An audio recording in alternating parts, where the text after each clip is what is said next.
whether we speak of the controversy surrounding the succession to the leadership of Saudi Arabia, or we speak of the detention of members of the royal family and religious scholars, or we speak of military intervention in Yemen, political involvement in Lebanon, and diplomatic overtures to Israel, all of these confirm something very significant, that Saudi Arabia is at a crossroads. Well, I think it's extremely important that at this moment of crisis in Saudi Arabia and the evolving of a situation that nobody can forecast what it's going to mean either for Saudi Arabia or for the region, to have the experts that we have here today talking about it, people who've come from France and Saudis and Yemenis,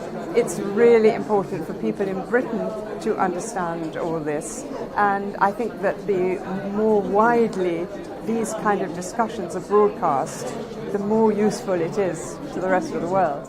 The sudden seriousness with which Washington has woken up to what has happened recently in Lebanon, having been so completely asleep to what was happening in Yemen, seems to indicate that that moment is very near. So why should this bother us in Britain? Well, I think the West doesn't realise. It thinks the major problem coming out of the Middle East that will affect our peace is jihadist terrorism. It's not. And I've been warning for 3 or 4 years that the growing conflict between religious terms between Sunni and Shia, but in political terms between Riyadh and Tehran, is now the greatest threat to world peace, at least in my view, on a par with that in North Korea, especially if Israel gets involved, and most especially because, as I warned 3 or 4 years ago, if this is a conflict in which the West supports one side and Russia supports the other, you have a regional war with global consequences. And I'm here to make that warning again. I'm just going to say something about this hyper-modern post-oil economy that was envisaged by Mohammed bin Salman when he became crown prince, and it is embedded in what is called Vision 2030. My presentation will discuss the Saudi domestic scene and how it influences the regional and international policies of Saudi Arabia. I will specifically focus on the transition towards one-man show in Saudi Arabia, and that is the arrival of Mohammed bin Salman on the scene and amassing so much power, excluding his own kinsmen, and also getting into a real dilemma about how to proceed, how to create a new Saudi Arabia with repression. I hope this event would raise awareness about how some Western governments continue to support Saudi Arabia regardless of its abysmal human rights record, and also the main interest in Saudi Arabia has always been selling them arms, cooperating with them for security reasons and also for trade.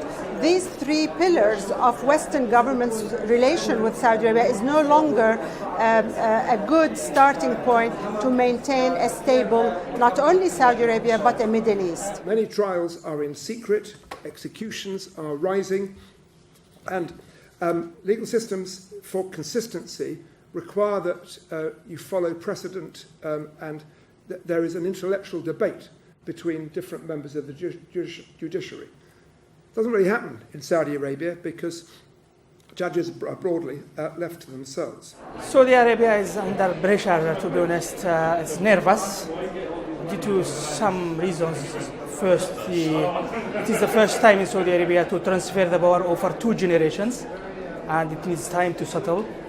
And also the financial situation in Saudi is not that great due to the oil prices, and also the war and the expansion of the Iranian influence in the region as well. I'm from Yemen originally, and what is going on in Saudi Arabia directly affects the situation in Yemen.